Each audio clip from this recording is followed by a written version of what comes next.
और स्टॉक्स हैं कोफोर्ज और BSE limited. BSE limited of course traders favourite, investors favourite बनता और पिछले 2 सेशन से इनफैक्ट ये एंट्री अपॉर्चुनिटी दे रहा है।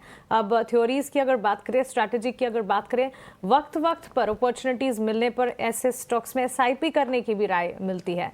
2703 के लेवल्स पर आज के सत्र में भी करीब 1.5% की गिरावट बीएसई लिमिटेड में, और कोफोर्ज के चार्ट्स में आज गिरावट नहीं है लेकिन एंट्री अपॉर्चुनिटी देने की कोशिश जरूर है। पिछले 5 सेशंस में कोफोर्ज की चाल अगर देखेंगे 1794 के इर्द गिर्द ही ये स्टॉक ट्रेड करता हुआ। इन दोनों स्टॉक्स पर आपकी राय क्या होगी?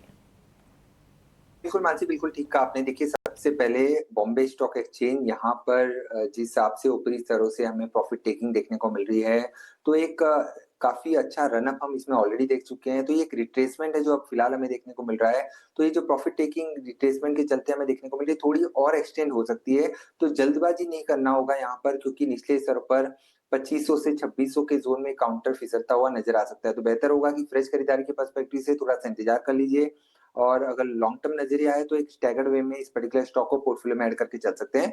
पोजीशन लिहाज से यहाँ पर हमें फिर से स्टैंड होती हुई नजर आएगी, और 2900 3000 तक के लेवल फिर से यहाँ पर देखने को मिल सकते हैं। बट फिलहाल के लिए 2400 के लेवल के आसपास का एक काफी अच्छा सपोर्ट है, तो गिरावट पर इसे ऐड करने की सलाह होगी। उसके अलावा कोफोर्ज, देखिए निफ्टी आईटी पर ओवरऑल आउटलुक पॉजिटिव साइड में बना हुआ है।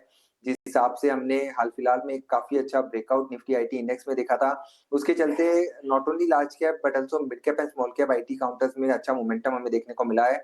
तो कोफोर्ज यहाँ पर एक अच्छी अपॉर्चुनिटी आज देखने को मिल रही है गिरावट के बाद। 1750 के स्टॉप लॉस है जो आज के दिन का लोवेस्ट लेवल है, वहां पे स्टॉप लॉस रखना होगा। 1850 1880 तक की अपसाइड यहाँ पर देखने को मिल सकती है। वे में बाइंग एक्यूमुलेशन की राय इस वक्त इन स्टॉक्स पर मिलती हुई, और बीएसई लिमिटेड यहाँ से और ज़्यादा डाउनसाइड विजिबल होने पर स्ट्रेटेजाइज कर स्कैटर्ड बाइंग की राय इस वक्त मिलती हुई। कोफोर्ज के स्टॉक में 0.5% की गेंस, लेकिन यहाँ से 1800 तक के टारगेट्स एंटिसिपेटेड है। लेकिन चलिए एक और स्पेस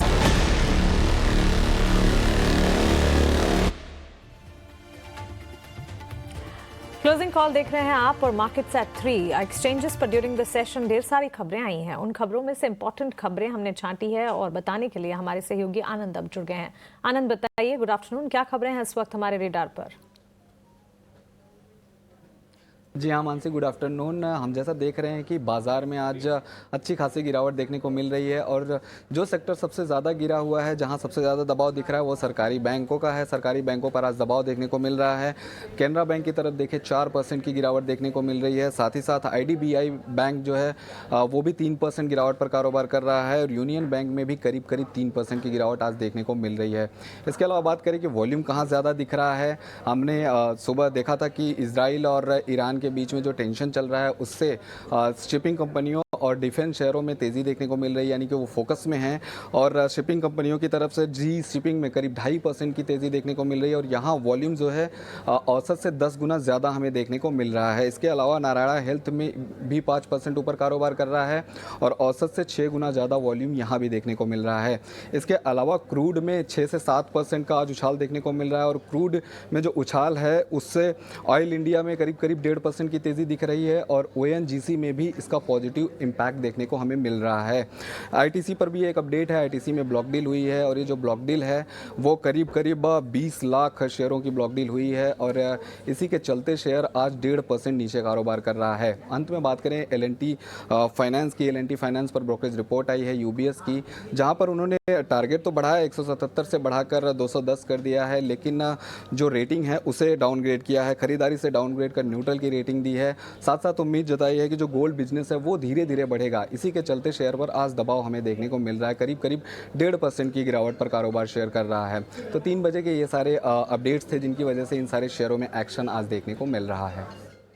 आनंद, शुक्रिया आपका हमारे साथ जुड़ने के लिए और मार्केट्स एट 3 का पूरा ब्यौरा हमें देने के लिए। तो ढेर सारी खबरें, और इसमें सरकारी बैंक्स में दबाव हैं, और इसके अलावा अगर आप देखेंगे रियल एस्टेट स्पेस है जिस पर फोकस है, ज़्यादा वॉल्यूम्स जिन स्टॉक्स में नजर आ रहे हैं उस पर भी, और ब्लॉक्स, इनफैक्ट आईटीसी पर बड़े ब्लॉक्स की खबर आती हुई जिसका एक इम्पैक्ट स्टॉक प्राइस में इस वक्त रिफ्लेक्ट होता हुआ बिल्कुल देखने को मिला है।